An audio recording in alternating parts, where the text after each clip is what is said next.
Hi, everybody. This is Allison from Allykatkreations. How are you? Survived the storm that hit here. So I hope everybody else is doing okay with the weather on the Northeast. Not pleasant. Anywho,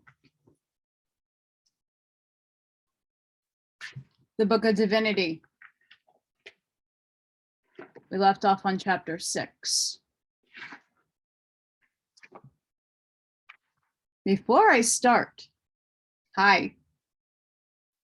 Please like, share, and subscribe to my channel if you haven't done so already. YouTube is at it again. Just my numbers keep going up and down. I'm never sure if people are actually watching my stuff. I do a lot of what I do because a lot of people don't have access to a lot of the books that my favorite Jason puts out there and some other people. Not every one of these books am I able to read fully through because of copyright laws. As I learned with Dolores's canon work, I cited and quoted a few things, and oh boy, it was no good. I have a copyright strike on my channel because after talking to the publishers and saying, well, I didn't read everything outright, and it was in reference to other things, and I just cited a few things here and there. Oh no. So to be on the safe side, a lot of my videos I've had to revamp just to be on the safe side. That includes the Keys of Enoch, the Law of One, the Wanderer's Handbook. I'm still working on the density portions of the Law of One. It's a lot, and it'll be really good when it's done, I promise. The Keys of Enoch, I think I'm almost all done with that and up to date. The Wanderer's Handbook, I'm still going through because I think that is essential for a lot of starseeds and a lot of light workers. So stay tuned for all of those. I still continue to read the Keys to the Universe, Pistis Sophia. There's some other books that I'm going to start tackling, but I like to read everything in a series. I'm going to revisit the gray alien agenda that I created. Not done with that, not by a far shot. But I think right now what a lot of people need is some of these books, and a lot of new people are joining the quest for knowledge. So we're going to start. This is the Book of Divinity, Oahspe. If you are new to my channel, just an FYI, I have on my playlists. This book I don't read in chronological order. I don't read it from front to back. When I started this channel, I was reading the things that Jason was talking about, the Book of Thor, the Book of Apollo, the Book of Osiris. I just finished the Book of Wars on Jehovah, which is fantastic. It's very long, but I break it up in a lot of different sections. I did the Judgment and some other things. So I read everything in different sections. So I don't do it from front to cover. The Urantia book I'm doing front to cover. The only thing I didn't do, I already done, was the Lucifer Rebellion, which I might have to do over again. Yes. So I just wanted to update everybody. Also, for those of you, I live in a communistic state. I still have yet to get a job.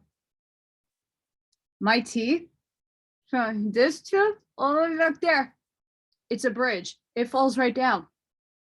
So I have a hard time pronouncing words. I'm also dyslexic. And I don't have back teeth.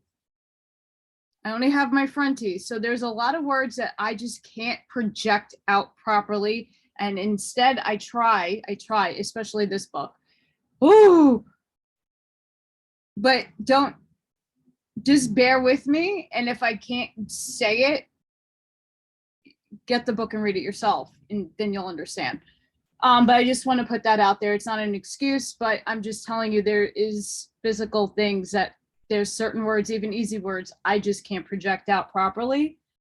I think a lot of you are used to that now, and you can chuckle at it. I don't mind. Chapter 7. In the 6th Dev decreed, the Divian law shall be the higher law, and ye shall give to mortals a law copied after it, and the mortal law shall be called the lower law. One of the members of Deva said, if a mortal judge, being in judgment between certain men, by which law shall be judged. On this matter, the members spake at great length, and Div decreed, he cannot discern the higher law, but dimly the lower law he can read plainly in a book. He shall therefore judge by the lower, but by the highest interpretation. And then Div on his own account said, for the priest of the Zarathustrians, we have carried the alms bowl and lived in all things pure, being celibates, serving the Creator, Oahspe, only going about doing good.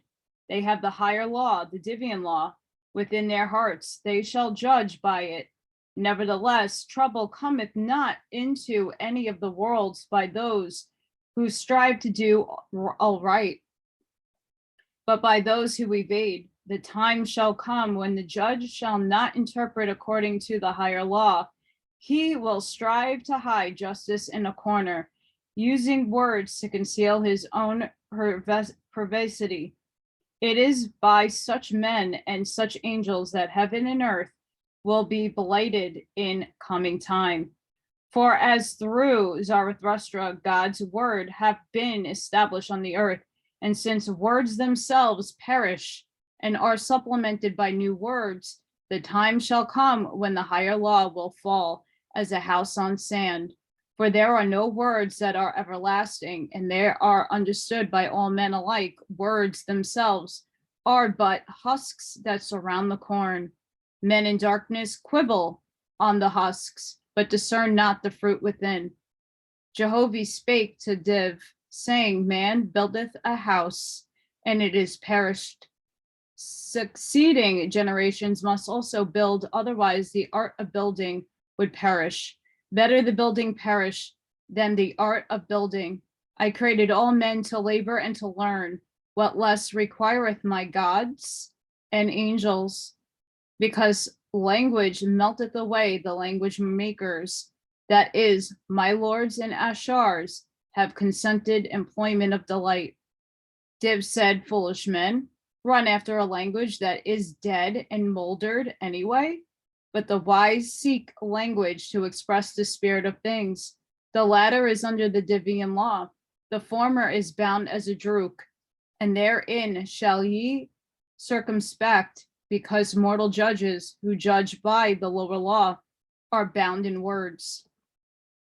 Copies of these Divian laws were given to mortals through the lords and ashars, either by inspiration or by words spoken in Sargresa, and in Japheth and Shem and Arabia. Mortal kings decreed mortal laws and revelations based on the Divian laws and on the Zarathustrian laws. Div propounded a man and a woman in mortal life were as Drukes, being filthy and idle, begging from day to day, and yet they have borne to them many children, and the children were alike lazy and worthless, being beggars also. Now in course of time, the man and woman die, and in time after, the children die also, and none of them are yet entered into the first resurrection in heaven, being beggars still and dwelling around their old haunts. What of them?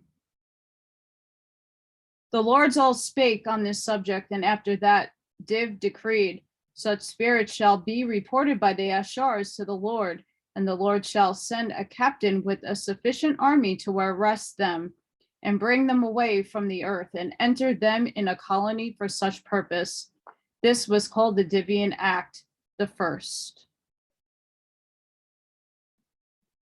Act the second, for 30 days, such Drujas shall be clothed and fed, if by the time they manifest no inclination to labor, but are still lazy, they shall be removed into another region where food can be obtained only by exertion. Act the third, this law shall apply to mortals. Through the Ashars shall be inspired to migrate to cold and unproductive regions. Div said, herein thus thou wisely planned, O Jehovah, for all thy places in heaven and earth shall be subdued, and made to glorify thee.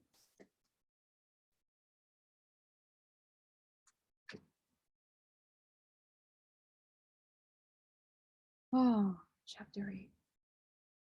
The Diva met thrice every year in Moru, and enacted many acts, after the manner therein before related, and the number was so great that all the spirits in heaven and mortals on earth were foreplanned from before birth until they became brides and bridegrooms in heaven, and heaven and earth became as one country with one king, who is God, and his word ruled over all. And the Lord's kingdoms prospered, and the kingdoms of the sub-gods and goddesses, the like of which glory had not been since the earth was created. And there were rites and ceremonies and recreations and games and pageantry on earth and in heaven, so great that one might write 1,000 books thereof thereon, and yet not have told the 10th part. So after God had reigned 190 years, he descended from his heavenly place and went about in all the Lord's dominions and the sub-gods' dominions in the lower heavens, that he might rejoice before Jehovah in the great good works he had done. And in all the heavenly places there was great rejoicing before God, and the singers made and sang hymns, and rejoicing in trumpeters and harpists proclaimed the glory of Jehovah's presence. So God had the people numbered, that the gods of the Etherian worlds might send in Dan for the great resurrection, and the number of brides and bridegrooms to Jehovah would be 16,000 million. After that, God directed his fire ship to run close to the earth, that he might survey mortals and their kingdoms, and be visited all the great nations of earth, to the south and north and east and west. And now his soul cried out with great sorrow. The great peoples of the earth were turning celibates. And the voice of Jehovah came to him, saying, God, my son, Job, why sorrowest thou? And God answered, saying, behold, the earth is not people over. The plains and mountains are not subdued. The wilderness is not filled with beasts of prey. The Zarathustrians are running into the same lines as the Ihins. They kill nothing. They live for the soul only. And since they have learned the bondage of the lower heavens, they will not marry and beget offspring. Again, Jehovah spake to God, saying, call down Jahai Nor and Jahai, my son, fear not. In 10 years, behold, I will bring the earth into Dan, and thou shalt bring thy harvest into my emancipated worlds. So God sorrowed no more, and on his return to Moru, and in the next following week of the Diva, he propounded, if a husband and wife had a child born unto them, they both being Zarathustrians, what then? When the members had spoken, Div decreed that they shall have rites and ceremonies, that the Ashars of the order of Zarathustra may be appointed unto it. What the Ashars do in spirit shall the Corporeans do in corpore. And this was the first supplemental Divian law. Through the commandment of the different lords, the Ashars assembled in the house of Zarathustrian at the time of the birth of a child, and these spirits baptized the child with a rod, sprinkling water on its head, after the manner of selecting victims who had been delivered out of hell. And by inspiration, the angels induced the mortals to go through the same ceremony, having a priest to perform with the rod, which had been dipped in water. Div decreed, a baptized child showeth it hath sprung from Zarathustrians, and it hath inherit in it high possibilities. And if it die in infancy, it shall be received, not with the children of the Drukes in heaven, but in such a place as will enable the parents after death to visit it with delight. This was the second supplemental Divian law. I'm going to put a pause right there. This is very interesting. Very, very interesting.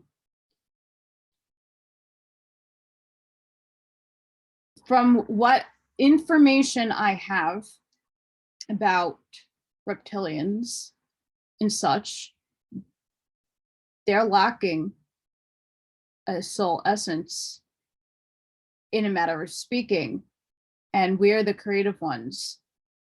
And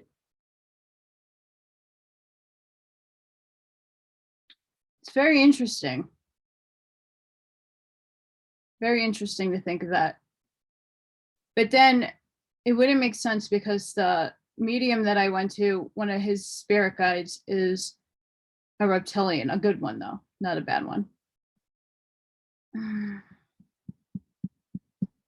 Just something to ponder. Why us would be able to go up to heaven and meet our obviously dead relatives that are still alive, obviously, but not in physical form. And then when we go, we can go up and visit them and see them and be reunited. Why not them? So it became common on the earth for mortals to have their children baptized in infancy, that in case of death, they should be taken to a place of delight and not fall into the power of Drujas, the evil spirits. I'm just thinking about the law of one polarization.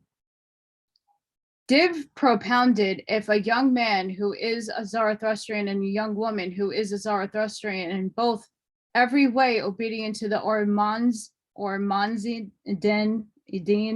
law and to the Ihua Mazidin law, what shall be the rites and ceremonies of the marriage for them? On this, all the members spake, and after that, Div decreed they shall be married by a rabbah, with kin and friends present. The rabbah shall say, Oahspe hath united you forever. Live ye in peace and love on earth, and ye shall dwell together in a heavenly place of delight after death. Where Oahspe hath joined, no man can separate forever. And whilst the mortal ceremony is being performed, the Ashars and the spirits akin shall have rites and ceremonies in the same house, and this shall be called the beginning of a new heavenly kingdom. This was the third supplemental Divian law. Besides these, there were past 108 supplemental Divian laws, and they comprehended all things in life and death of mortals, and all things pertaining to the resurrection after death.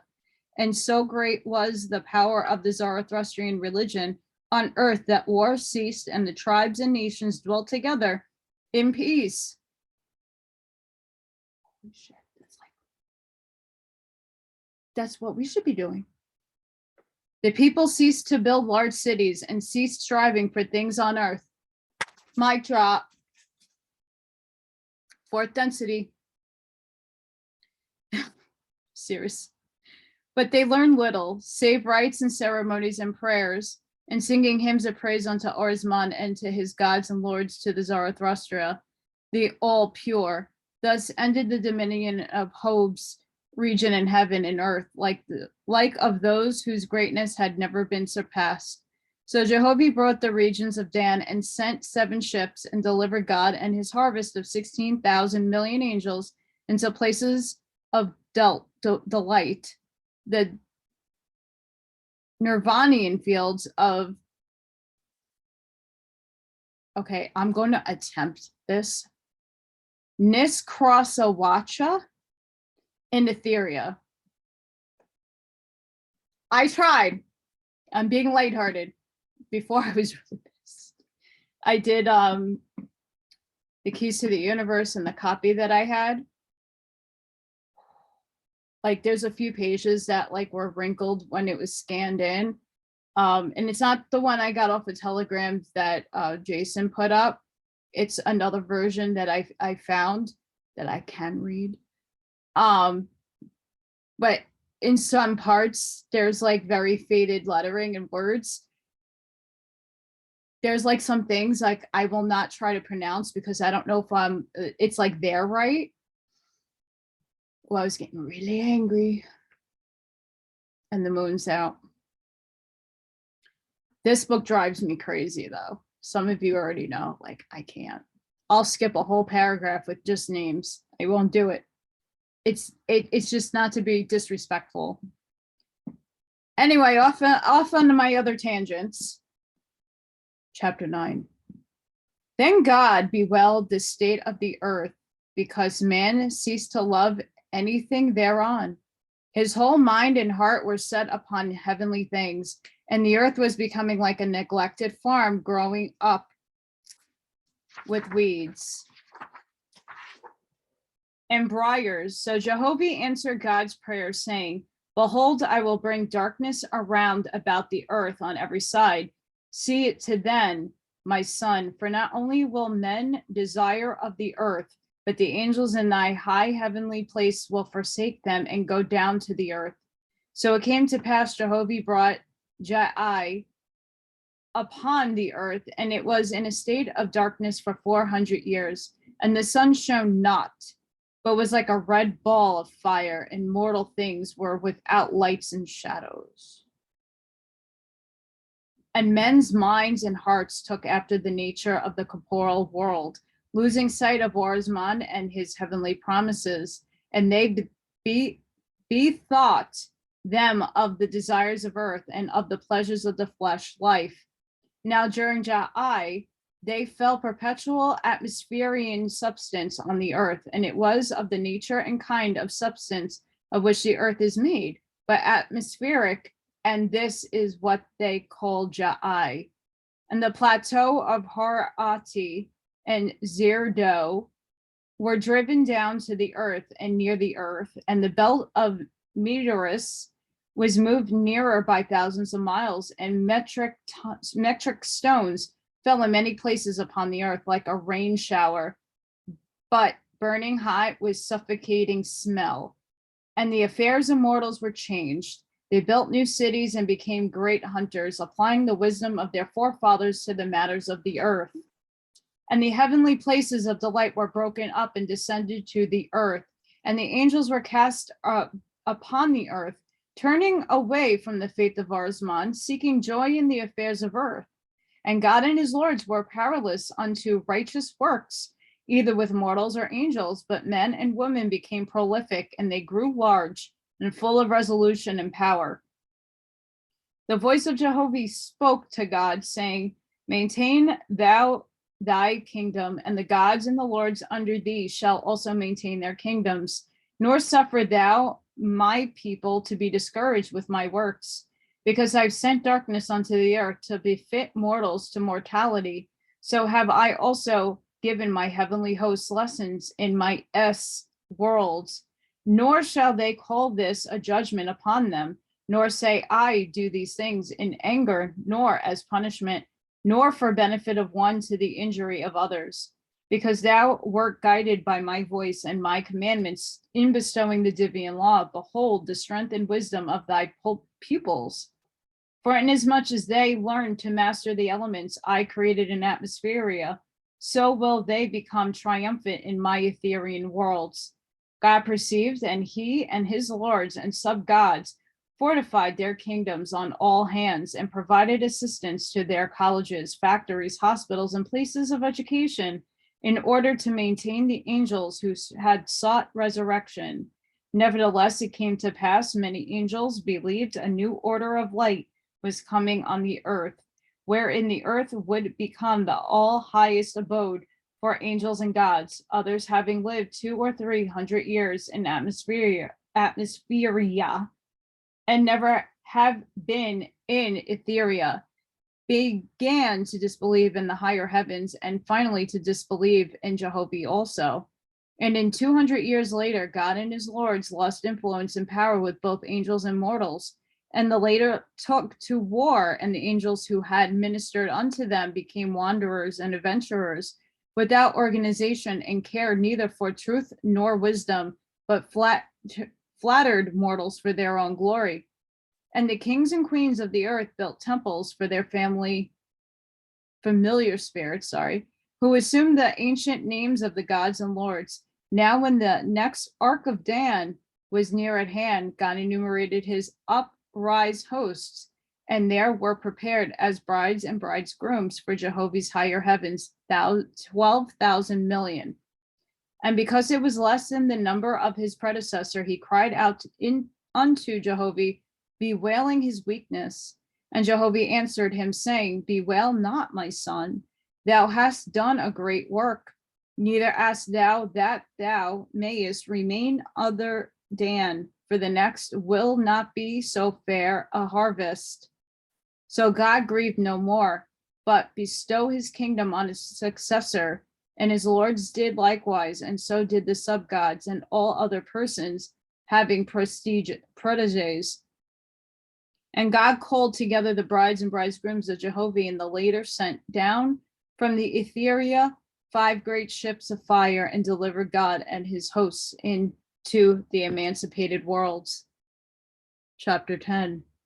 In the 1200 year after Fragapenti, in the east colony of Haradi, one Setusk, a former lord of Jehovah's host, renounced Jehovah, the creator, and falsely proclaimed himself Ahura, the all-master, and he took with him 3 lords of grade 88 and sub-gods of grade 64 and 1,600 students of 800 years resurrection, none of whom were less than grade 60 and were sufficient to pass as brides and bridegrooms. And these students took with them 36,000 teachers, factors, and physicians and nurses, all of whom were upward of grade 40. And Ahura appointed to himself one colony of 110 million angels, together with the colleges, schools, factories, and all things whatsoever belonging therein.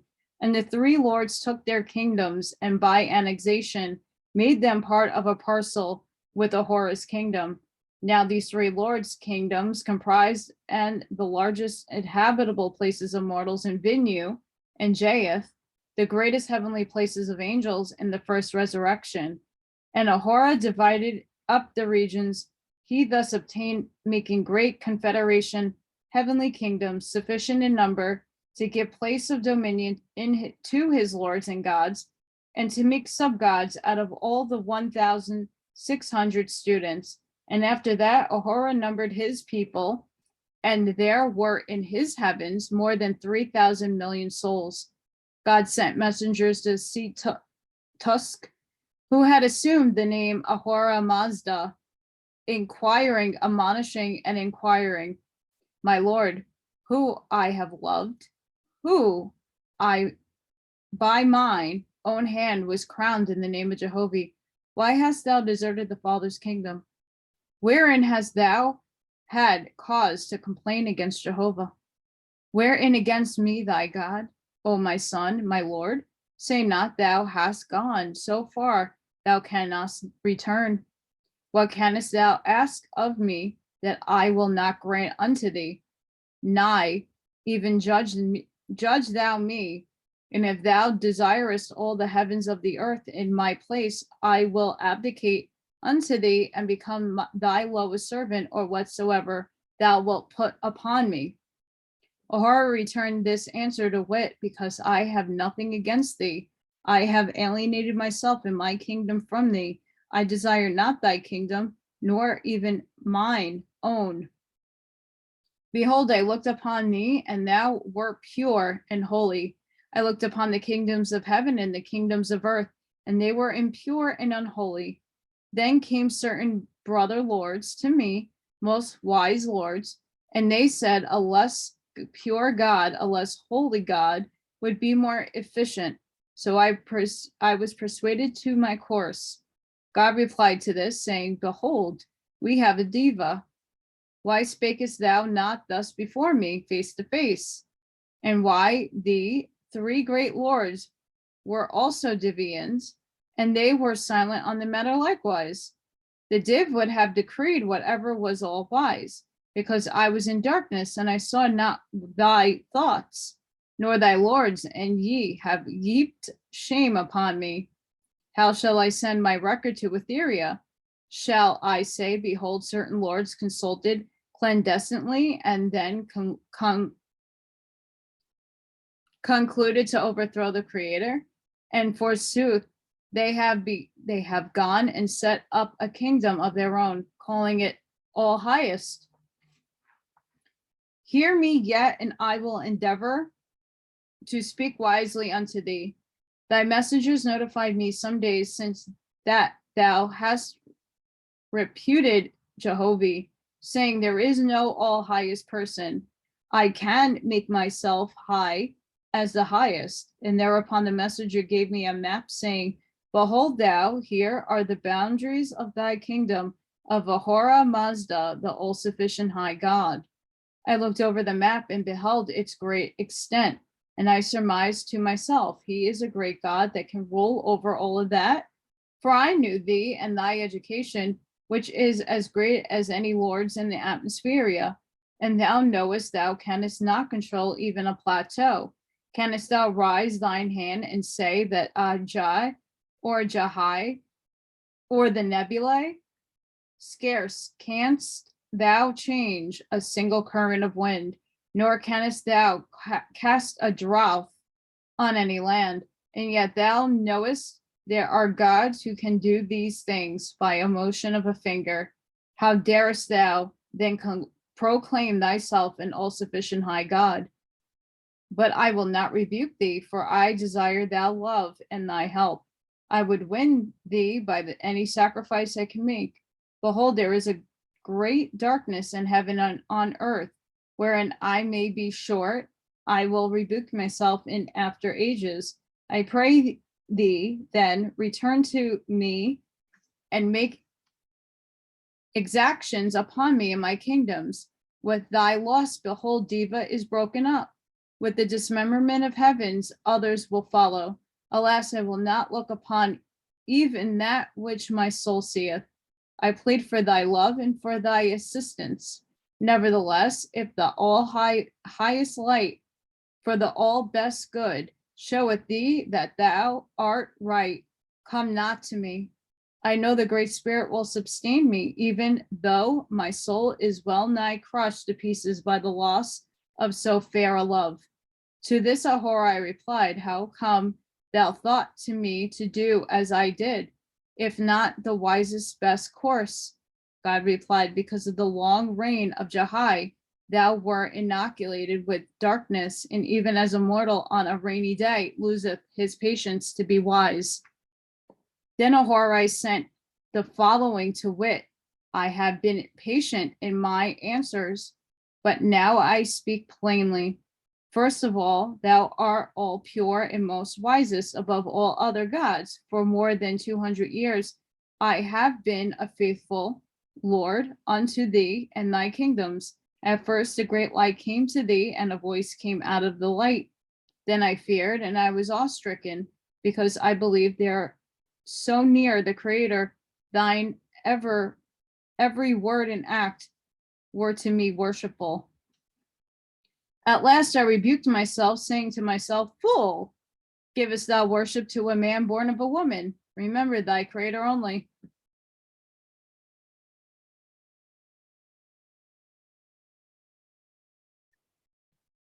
But the times changed. Jahai fell upon heaven and earth.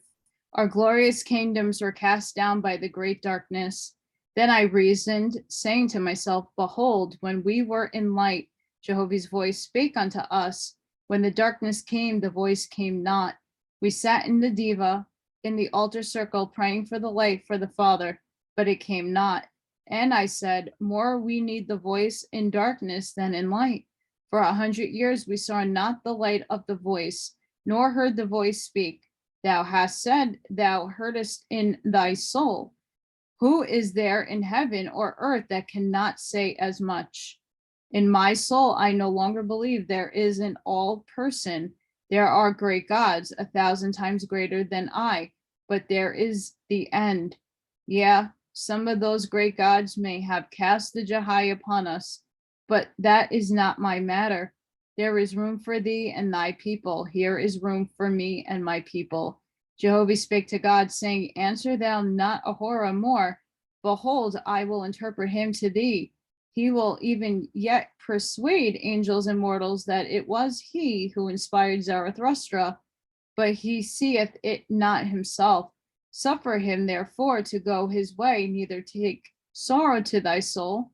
Have I not, for the lowest to the highest, given unto all men even that which they desirest? Behold, I can use even bad men in the far future. Jehovah said, for a long season Ahura will strive to walk upright, but because he hath cut me off, he will also cut himself off in time to come. Behold, a mortal man striveth for riches honorably, and when he is rich, his riches cut him off from me by the ruin he cast upon his competitors. Nor can he extricate himself, even so will it be with Ahura. His kingdom and his subkingdoms and his multitude of officers will cause him to enslave hundreds of millions of Drujas, and they will draw him into a vortex from which he cannot escape.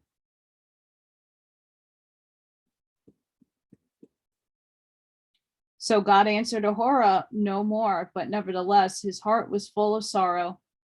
Now when the time of the meeting of the Diva came, God foresaw that no more than one half of them would be present, and he feared the question that might come up.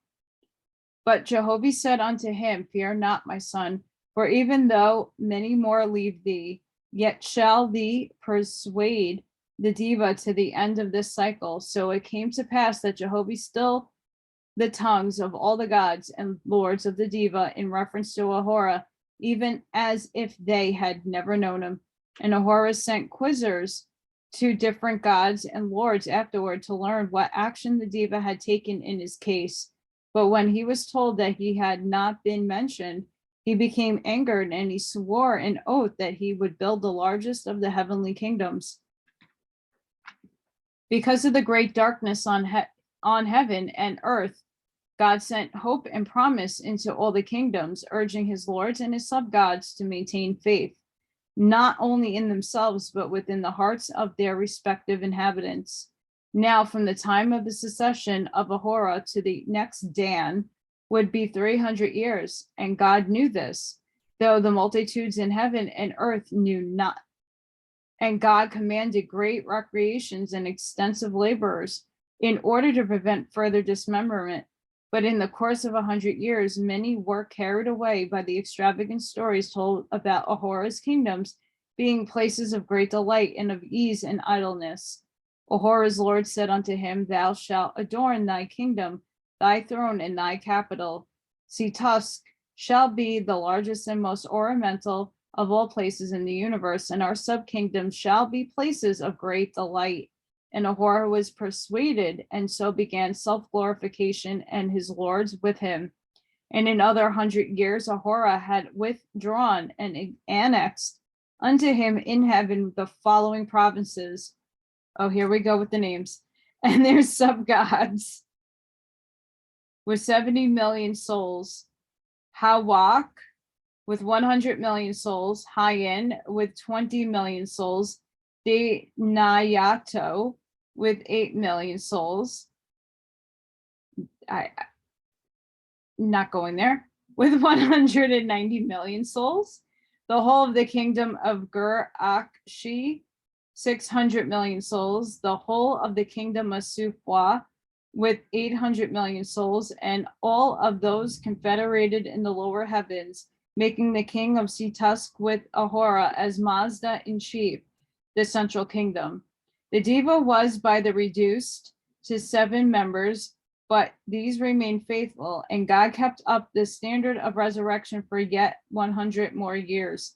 And then Jehovah sent a region of Dan to heaven and earth, and the Most High heavenly hosts descended into fire ships and took God and his harvest up to Jehovah.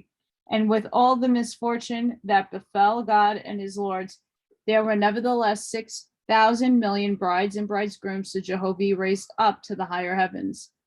Now when the Etherian hosts came for the resurrection, knowing the darkness upon the lower heaven and the earth, they sent octavens with heralds and trumpeters around the earth, proclaiming the resurrection at hand and asking all who chose to repair to Moru in Harati. And the word was whispered throughout Ahora's kingdom. What then of a truth, there must be a higher heaven than this. Alas, we have been faithful till now. We had been brides and bridegrooms. So potent was this disaffection for Ahura that 5 of his lords broke membership and reaffiliated with God in his kingdoms. And thus matters stood when God's successor came to the throne. Chapter 11. The next stand was 500 years, and God and his heavenly kingdoms prospered before Jehovah. But as to the Lord's kingdoms on earth, and as to mortal kingdoms and empires, not much light was manifested in them. Ahura, who had thus falsely taken and was known by the name of Ahura Mazda, established lords to rule over mortals. And these lords were in direct opposition to God's lords, for the later taught of the higher heavens and all person Jehovah Orsmond, according to the language of mortals. But Ahura's lords taught only one heavenly kingdom, which was Ahura's, called Situsk, the all-holy highest heaven. God's lords inspired mortals to everlasting resurrection. Ahura's lords inspired mortals to Ahura's kingdom, and there the end. And since mortals had built temples for their priests, rabbis, who were gifted with suis, the spirits congregated in the temples and often appeared in sagris, teaching openly their several doctrines. And the Ashars that labored in Ahura extolled the glory and delight of Situsk and the wonderful majesty and power of Ahura. But the Ashars of God's hosts inspired and taught of the great spirit unapproachable. For 500 years were God's hosts confronted and with the opposition, and it came to pass the mortals, especially the Venmo, were divided into 2 great classes of worshippers. And just before God's successor came into dominion, he propounded the matter in Diva, whereupon all the members spake at a great length. Afterward, Diva decreed, whosoever is worshipped having comprehensible form or figure is an idol. He that worshipped an idol, whether of stone or wood, or whether it be a man or angel, sinneth against the Creator. Thus was given unto all of God's lords, and by then to the Ashars, and commanded to be taught to mortals in inspiration and otherwise. When the time of Dan came, there were 7,000 million brides and bridegrooms raised up to Jehovah's emancipated worlds. And succeeding God and lords came into dominion under more favorable auspicious, but which were not to continue long. The Diva had extended to 14 members, and God's lords had succeeded in securing kingdoms in the principal parts of Jaith, Venmo, and Arabia. On the other hand, the emissaries of Ahura, the false, had been most active in extending the kingdom of their idol. Ahura was most cunning with the last deviant act. Instead of indicating it, he altered it, so it read as followeth, to wit, whosoever is worshipped having comprehensible form or figure is an idol.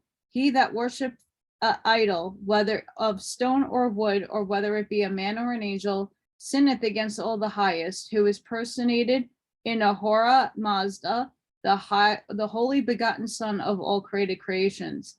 And next Ahura determined to find a second heaven, decreeing to his emissaries as followeth, to wit, behold, Gur Akshi, the heavenly region belonging above the lands of Helesti, thither will I build a new heaven, greater than all other heavens, save Situsk. And when Oahspe is well founded, I will people it with many millions of mighty angels. Gods and lords and my host shall descend to the corporeal earth, to the lands of Parisi and Arabia, and they shall obsess mortals day and night, and inspire them to go to Allykatkreations, where they shall build great cities and kingdoms unto me and my hosts. And when these things are fulfilled, behold, I will send my host to Europa, and build there also heavenly kingdoms and mortal kingdoms. And when these are established, behold, I will send unto other countries one after another, until my heavenly kingdoms embrace all places, and until all the earth is mine. For I will be God over all, and ye that labor with me shall be my lords and sub-gods forever. And my kingdoms and your kingdoms shall be bestowed with glories and ornaments, the like of which never was. Never shall the gods of other worlds come against me or mine, to carry away my people. They shall no longer flatter them, calling them brides and bridegrooms to Jehovah, a thing none can see or comprehend. And Ahura and his emissaries set to work to carry out these decrees. And in 200 years, they had inspired the Parisians and the Arabians to immigrate by tens of thousands to the land of Allykatkreations, which was inhabited by Drukes and wanderers, full of wickedness. Ahura inspired his immigrants to fall upon the native Drukes and destroy them, wherein had come to pass that which Jehovah spake in Moru, saying that they cannot be risen by persuasion, may be aroused by less scrupulous masters. For whilst Ahura's hosts were slaying the Drukes of Allykatkreations by tens of thousands, God's heavenly hosts were receiving their spirits and conducting them away to other atmospheric regions. These then were the divisions of mortals on earth at this time. First, the Ihins, who were the original faithists, and they were the capable of the prophecies and miracles to such an extent that all other people called them the sacred people. Neither did the great warriors of other nations and peoples molest them. The Ihins lived secluded and separate from all other people. Nevertheless, they were the seed of the everlasting life on the earth, and the foundation for raising up prophets and seers unto other peoples. Even as the mother of Zarathustra was of the Ihins, so was it with all women and men born into the world with the Suis and the Sargris. For being near Jehovah, they had faith in him and him only. The second race, equally ancient, was the Drukes, the barbarian hordes, incapable of inspiration, save for their stomachs' sake. And they were told 1,000 times, behold, ye have a spiritual body. They understood not, cared not, and forgot it at a moment after. And though it were said to them, behold, there is a great spirit, they heard it not, nor understood, nor heeded the words. The third race was the Ihins, born betwixt the Ihins and the Drukes. To this race, in its early days, a commandment was given by God not to marry with the Drukes, and they had maintained the law amongst themselves by the sign of the circumcision. This then was the first beginning of persecution against the faithless in Jehovah. When Ahura usurped his heavenly kingdom and appointed guardian angels over mortals, he determined to leave nothing undone in order to overthrow the doctrine of Jehovah in all person. So he decreed as followeth, to wit, since by the mark of the circumcision they have pride in being faithists, I will not have circumcision. After the third generation, 100 years, whosoever hath this mark upon him is my enemy. He shall be persuaded, and no prophet shall fall to his lot. Suffer not little children to be maimed for my sake, rather let them be circumcised in heart. And Ahura put no restriction upon his mortal followers marrying. And it came to pass that the Drukes not slain in Allykatkreations married with the worshippers of Ahura. And about this same period of time, Jehovah brought the earth into a light region for 200 years. And when the Diva was in session, Jehovah's voice spake to the Div, saying, let my sons not cast down because of the sins of Ahura. Rather be ye wise and appropriate for his wickedness, that which will be good in the end. For as it was not lawful for my people to marry with Drukes, behold, Ohara hath made a law on his own account against circumcision, and it shall come to pass that by their sins even Drukes shall be raised up to the learn of me and my kingdoms. And it came to pass that a fourth race rose up in the world, and it was Morgrel, being dark and short and less noble than the Iuans, were red and brown and tall and majestic, the Ihins small and white and yellow. And Jehovah put these marks upon his peoples, that the races might be read in thousands of years. Ohara perceived this. One of his lords said unto him, Thou, Ohara, soughtest to disprove Jehovah in this. Ohara said, Behold, there are two senses to all men, the Es and the Kapor, when one is the Abescence, the other at Teth. This is Suis.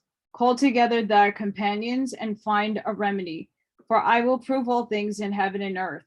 For 50 years, Ahura and his hosts tried by others' means to have born into the world a great prophet and seer, but failed. Ahura said, I know the way of the Luis. They decoy the Ihin men to go with the Ihu damsels. But I swore there is no Jehovah. How then shall I go to the sacred people? And after all, such a prophet might prove treacherous to my kingdom. So Ahura commanded his emissaries to weigh the matter for over 50 years, and then to solve the problem. So Ahura emissaries inspired thousands of experiments to be made, whereby a prophet or a seer could be made amongst the mongrels.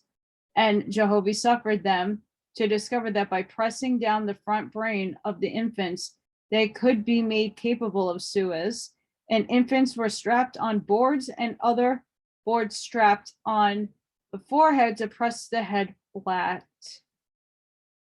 And every day the headboard was strapped on anew and tighter, until the forehead was beholdeth the corporal judgment, and was pressed flat, and the judgment of the brain driven up into the light, preceding regions at the top of the head. Cone heads. Ahura thus raised up prophets and seers, and they were willing instruments in his hands. And he sent into all the divisions of the earth tens of thousands of angels, teaching this to mortals, thus laying down the foundation for his grand scheme of reducing heaven and earth into his own kingdoms. Jehovah spake in the Diva, saying, Even this permitted ye, the Drukes, will heed more what one of their own people saith as a seer, than if the same thing were said of 100 times over by Ihin. Coneheads.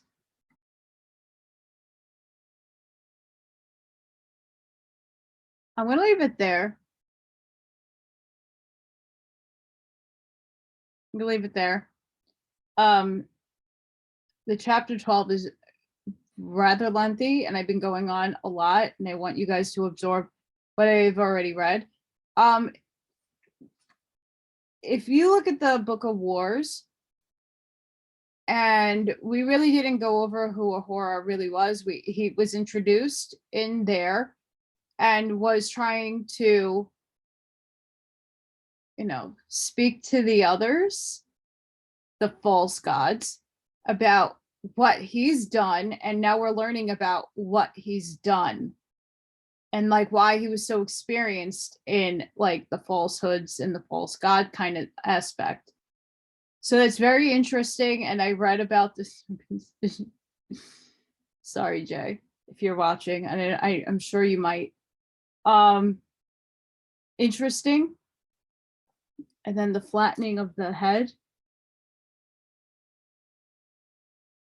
Coneheads? Maybe. Good movie.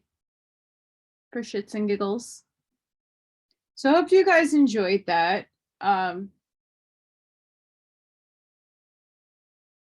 Make sure you hit that like button. Make sure you subscribe. If you haven't done so already, I'm on a lot of different platforms, on Twitter and Telegram. I have a lot. I share all of my video links there. I share a whole ton of information on Telegram. I'm on Facebook. If you could find my private page, you're more than welcome to add me there or invite, send a request. I might be able to get epoxy resin, so I will, hopefully crossing my fingers, be able to get back into that work. I miss it, and this is the perfect weather for me not having to run heat so that it cures properly. Perfect time of year. So I'm hoping I can get all that started up again. And I'm hoping that I can keep this going. It is middle of the month and I have yet to make much of income. So anything that you could do to help me, even if that's finding a job that I can do, because I've been scammed. I don't do the representative thing on the phone because of the noise. I know I have a canceling microphone, but it's bad here during the day. I know what my purpose is, but I'm still waiting to get that off the ground because I have a lot of missions to do on Earth. And apparently my star family is in the vicinity. Oh yes, they're on Mars. Oh yeah.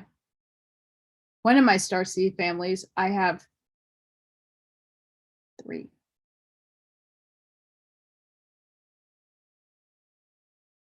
Fun, right? Yep. One of them is on Mars. So, hi, star family.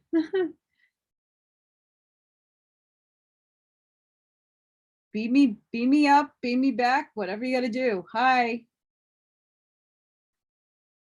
I'm done.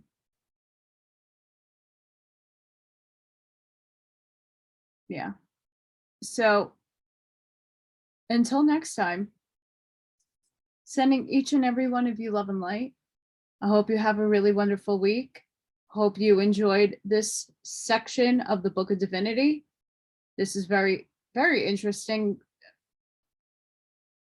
And now it's like making other parts of the book is starting to make sense, I hope. I'm going to be putting out a lot more content during the week.